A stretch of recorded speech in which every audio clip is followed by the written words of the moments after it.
तो रक्षा मंत्री सीधा लाइव આવી રહ્યા છે, सीधा જઈશું ત્યાં। सबके बीच आकर मुझे स्वाभाविक रूप से गौरव की अनुभूति हो रही है और यह बोझ 1965 में पाकिस्तान के खिलाफ हमारी जीत का भी साक्षी रहा है और यह बोझ 1971 में पाकिस्तान के खिलाफ हमारी जीत का भी यह साक्षी रहा है और आज एक बार फिर यह बोझ पाकिस्तान के खिलाफ हमारी जीत का साक्षी बना है। इसकी मिट्टी में देशभक्त की खुशबू है और यहाँ के जवानों में भारत की सुरक्षा का एक अडिग संकल्प भी है। मैं आप सभी एयर वॉरियर्स, समस्त आर्म्ड फोर्सेस और अपने बीएसएफ के सभी जाबाजों का यहाँ पुनः अभिनंदन करता हूँ।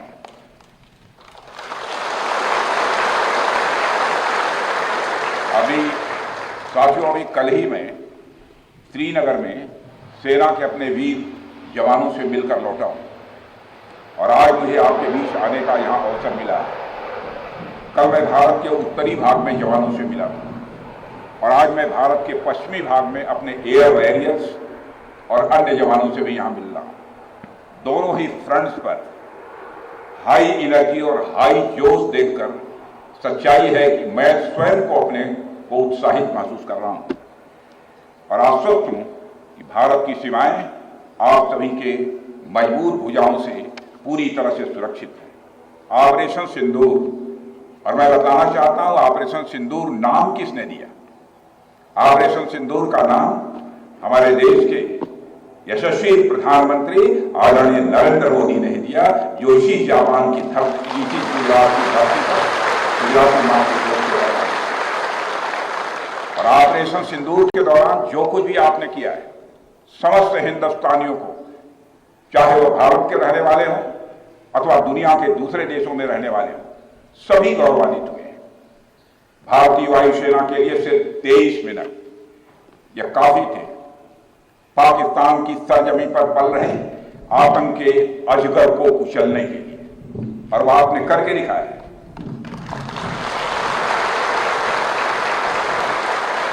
और मैं ये कहूं तो यह कहना गलत नहीं होगा, जितनी देर में लोग नाश्ता पानी निपटाते हैं उतनी देर में आपने दुश्मनों को निपटा दिया।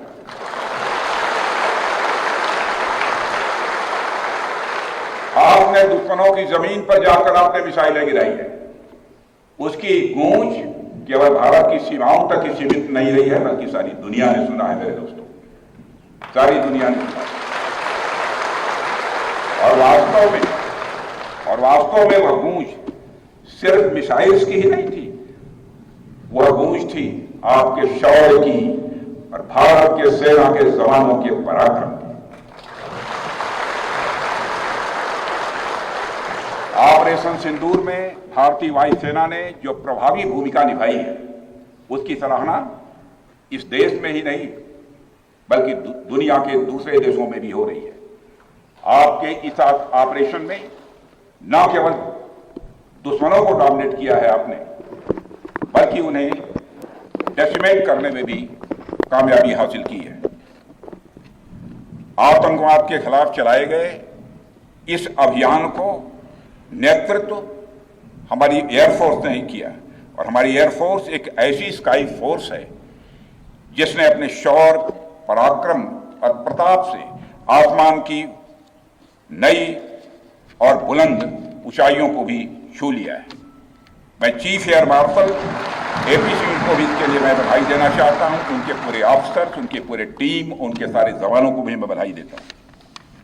और साथियों, कोई छोटी बात नहीं है कि हमारी एयरफोर्स की पहुंच पाकिस्तान के हर कोने तक है और यह बात पूरी तरह से साबित हो चुकी है तो हमारी तीनों फोर्सेस की, लेकिन आज एयरबेस पर आए हूं इसलिए मैं इसकी चर्चा कर रहा हूं। और आज स्थिति यह है कि भारत के फाइटर प्लेन बिना सरहद पार किए ही यहीं से उनके हर कोने तक सीधा प्रहार करने में पूरी तरह से सक्षम है। और पूरी दुनिया ने देख लिया है कि कैसे आपने पाकिस्तान की धरती पर मौजूद आतंकवाद के 9 ठिकानों को ध्वस्त कर दिया। बाद में की गई कार्रवाई में उनके अनेक एयरबेस भी तबाह कर दिए गए। ऑपरेशन सिंदूर के दौरान इंडियन एयरफोर्स ने केवल पराक्रम ही नहीं दिखाया है, बल्कि पूरी दुनिया के सामने प्रमाण भी दिया है। प्रमाण इस बात का कि अब भारत की युद्ध नीति और टेक्नोलॉजी यानी तकनीक भी दोनों बदल चुकी है। आपने प्रधानमंत्री मोदी जी के नेतृत्व में नए भारत का संदेश पूरी दुनिया तक इस बार पहुंचा दिया है।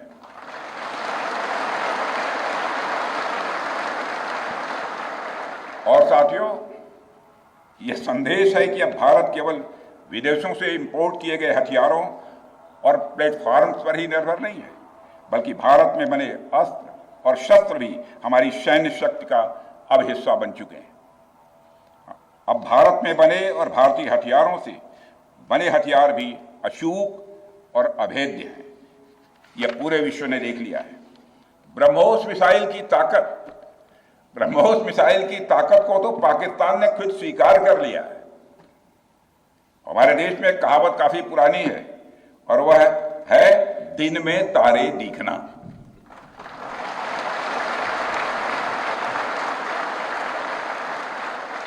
मगर भारत में बनी ब्रह्मोस मिसाइल ने पाकिस्तान को रात के अंधेरे में दिन का उजाला दिखा दिया है। रात के अंधेरे में दिन का उजाला दिखा दिया है। भारत के जिस एयर डिफेंस सिस्टम की तारीफ हर तरफ हो रही है, उसमें डीआरडीओ द्वारा बनाए गए आकाश और अन्य राडार सिस्टम की जबरदस्त भूमिका रही है। साथियों, कई स्थानों पर हमारे नागरिक दुश्मन के ड्रोन आते देख भाग नहीं रहे थे, बल्कि हमारे एयर डिफेंस सिस्टम के हाथों उनको मार गिराने की वीडियो बना रहे थे।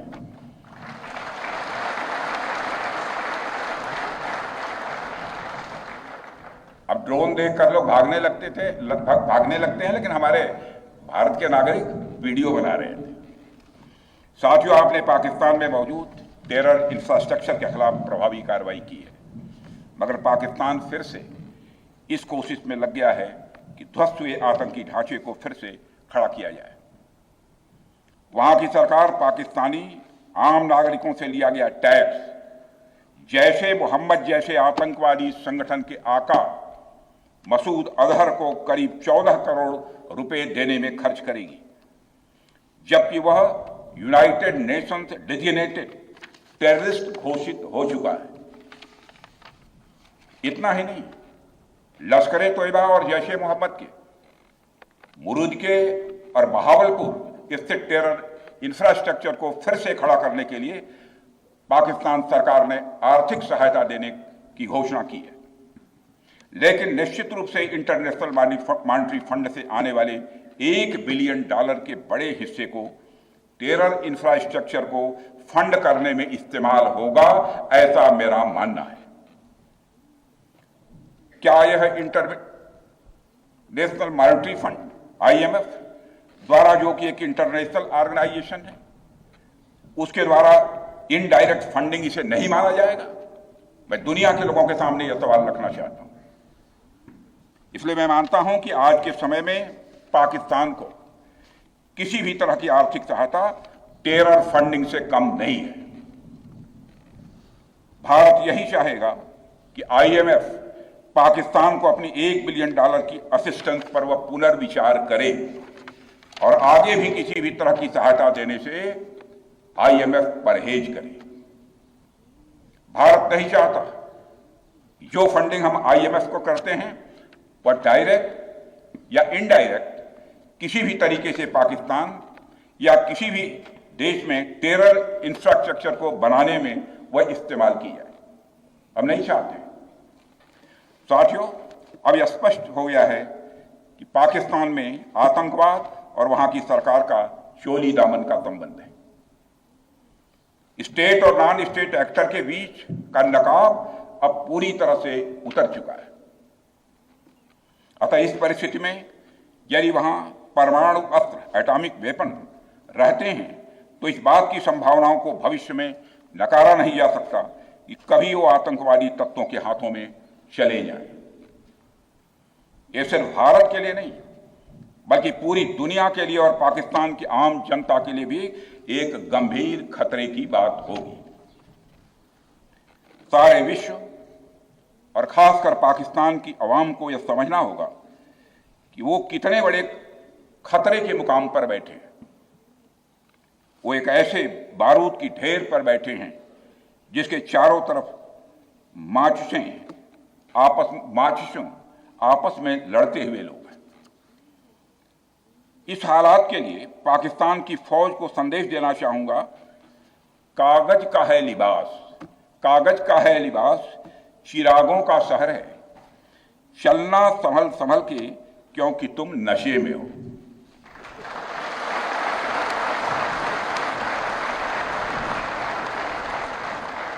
साथियों, अभी आपने जो पराक्रम दिखाया है उसकी चर्चा पूरी दुनिया में हो रही है। जैसा मैंने पहले भी कहा, आज भारत को वैश्विक मंच पर जो सम्मान मिल रहा है उसकी बुनियाद में यदि कहा जाए साफ तौर पर तो वह है आपका पराक्रम।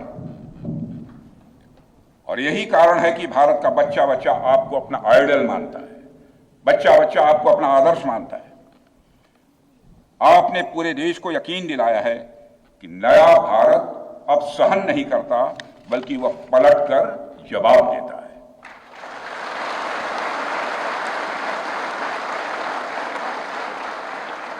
मैं चाहे जितना कुछ भी बोलूं, लेकिन मेरे शब्द आपके कार्य को मापने में असमर्थ होंगे। मैं कृतज्ञ राष्ट्र की ओर से आप सबके प्रति पुनः आभार व्यक्त करता हूं। साथियों, अब आतंकवाद के विरुद्ध लड़ाई केवल सुरक्षा का विषय नहीं बल्कि नेशनल डिफेंस डॉक्ट्रिन का यह हिस्सा बन चुकी है। हम आपके साथ मिलकर इस प्रॉक्सी और हाइब्रिड वॉरफेयर को जड़ से समाप्त करेंगे। रक्षा मंत्री होने के नाते यह संकल्प मैं दोहराना चाहता हूं। अब हमारा भारत पहले का भारत नहीं है। प्रधानमंत्री के नेतृत्व का यह नया भारत का जन्म हो चुका है। मेरे बहनों भाइयों, हम हमारे आराध्य श्री राम के उस मार्ग का अनुसरण करते हुए आगे बढ़ रहे हैं जिसमें वह आसुरी शक्तियों के विनाश का प्रण लेते हैं। निश्चरहीन करऊं मही भुज उठाई पण कीन, अर्थात जिस प्रकार भगवान राम ने अपनी भुजाओं को उठाकर धरती को राक्षस विहीन करने का प्रण लिया था, ठीक उसी प्रकार श्री राम के आदर्शों का पालन करते हुए हमने भी आतंकवाद को जड़ से समाप्त करने का संकल्प लिया है।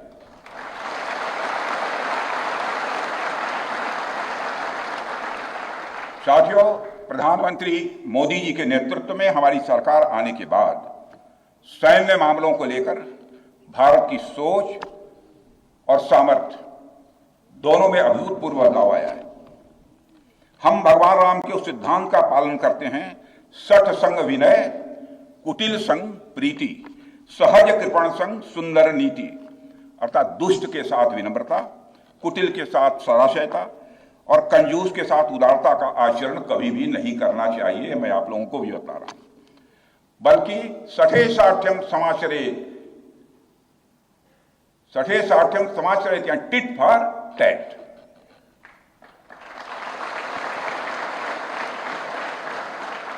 साथियों, ऑपरेशन सिंदूर ने यह स्पष्ट संदेश दे दिया है कि हमने शांति के लिए जितना अपना दिल खोल कर रखा है, शांति को नष्ट करने वालों के विरुद्ध उतना ही अपना हाथ भी खोल कर रखा है। साथियों, एक और बात मैं यहां साफ कहना चाहूंगा कि ऑपरेशन सिंदूर अभी खत्म नहीं हुआ है। जो कुछ भी हुआ है वह सिर्फ एक ट्रेलर मात्र था। अब समय आएगा, जब भी सही समय आएगा तो हम पूरी पिक्चर भी दुनिया को दिखाएंगे।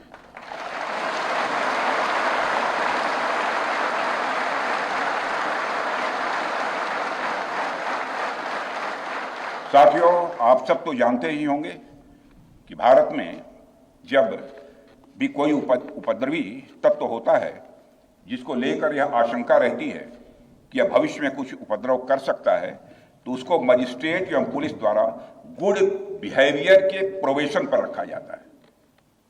कोई गड़बड़ करता है तो उसको कुछ समय के लिए मजिस्ट्रेट गुड बिहेवियर के प्रोबेशन पर रखते हैं। अगर वह व्यक्ति प्रोबेशन के दौरान कोई भी शरारत करता है तो उसे उचित दंड भी दिया जाता है। ठीक उसी तरह वर्तमान सीज फायर में हमने पाकिस्तान को बिहेवियर के आधार पर अभी प्रोबेशन पर रखा हुआ है। यदि उसका बिहेवियर सुधरता है तब तो ठीक, और यदि बिहेवियर में फिर से गड़बड़ी आती है तो उसको कड़े से कड़ा दंड दिया जाएगा।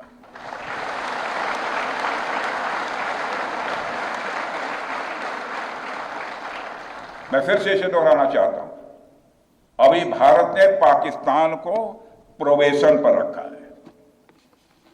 वैसे भी माननीय प्रधानमंत्री ने हाल ही में एक बात बहुत साफ कही है कि आतंक प्रहार अब न्यू नॉर्मल है, यह न्यू इंडिया का न्यू नॉर्मल है। अब हमने साफ कर दिया है कि हमारी संप्रभुता को यदि कोई नुकसान पहुंचाएगा तो अब प्रहार भी झेलेगा। आतंकवाद का हम लाउडर और स्ट्रांगर जवाब देने के लिए तैयार हैं। साथियों, मैं जब देश के अलग अलग हिस्सों में जाता हूं तो एक बात हर जगह सुनने को मिलती है कि हमें हमारी सेनाओं पर गर्व है, और क्यों न हो। आप सबने अपने पराक्रम से, अपने शौर्य से पूरे देश के दिल में एक अपनी खास जगह बनाई है। लेकिन क्या सिर्फ गर्व और सम्मान ही काफी है? मेरा मानना है नहीं। साथियों, कुछ साल पहले हम दुनिया से हथियार खरीदते थे, आज हम खुद बना रहे हैं बहुत सारे हथियार। कुछ लेते भी हैं, artillery systems, radar systems, missile shields, drones और काउंटर ड्रोन्स जैसे साजो सामान आज हम भारत में ही मैन्युफैक्चर कर रहे हैं। हम इंपोर्टर से एक्सपोर्टर बन रहे हैं, और यह केवल शुरुआत भी है, केवल शुरुआत भर है। मैं आप सबको एक बार फिर ऑपरेशन सिंदूर की सफलता पर तहे दिल बधाई देता हूं,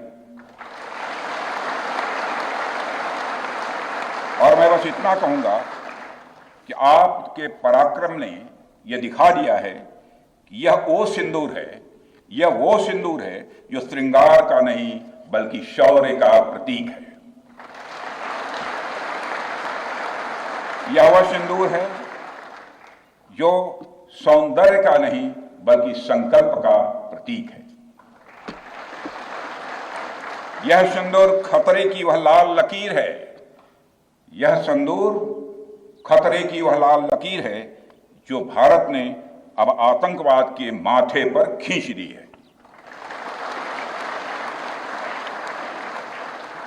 मैं इस अवसर पर साथियों आप सभी के साथ साथ देश की जनता का भी आभार प्रकट करता हूं। भारत की जनता ने एकजुटता और समझदारी का परिचय देते हुए आप सभी का, सरकार का, यानी पूरे देश का सहयोग किया है। इस लड़ाई में न केवल सरकार, आर्म फोर्सेस और सुरक्षा बल, सभी नागरिक एकजुट थे, और मैं कह सकता हूं कि भारत का हर नागरिक इसमें सिपाही की तरह भागीदार था। मैं देश की उन माताओं को भी प्रणाम करना चाहता हूं जिनकी कोख से आप जैसे बहादुरों ने जन्म लिया है।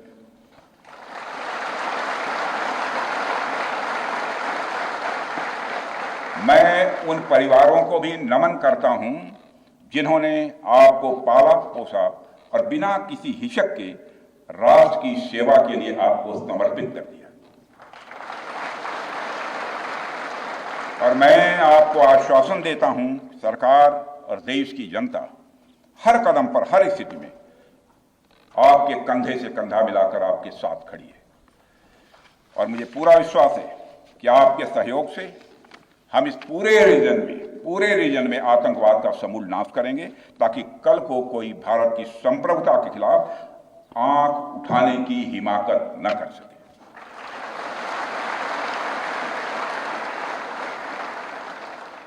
साथियों, मैं कहना चाहूंगा कि भारत की सेना जो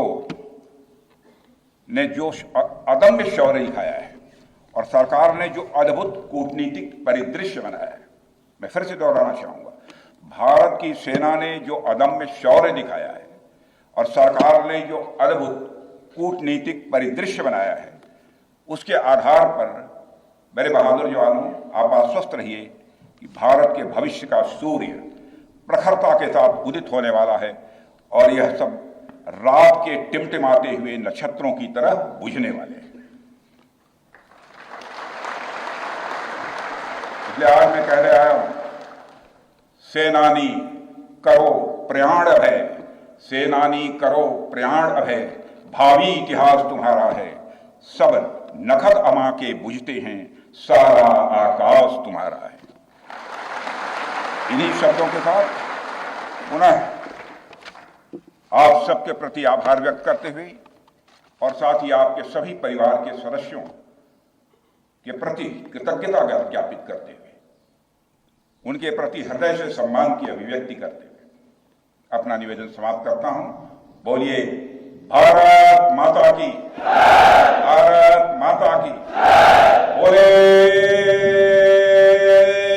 सो निहाल।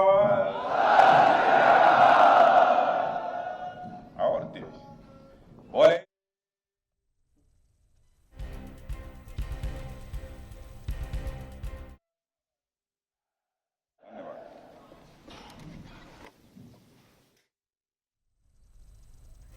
ત્યારે ઓપરેશન સિંદૂર બાદ પ્રથમ વખત રાજનાથસિંહ ભુજની મુલાકાતે છે અને તે બાદ તેમણે સેનાના જવાનોને સંબોધિત કર્યા છે। રાજનાથસિંહનું કહેવું છે કે ઓપરેશન સિંદૂર હજુ પણ યથાવત છે।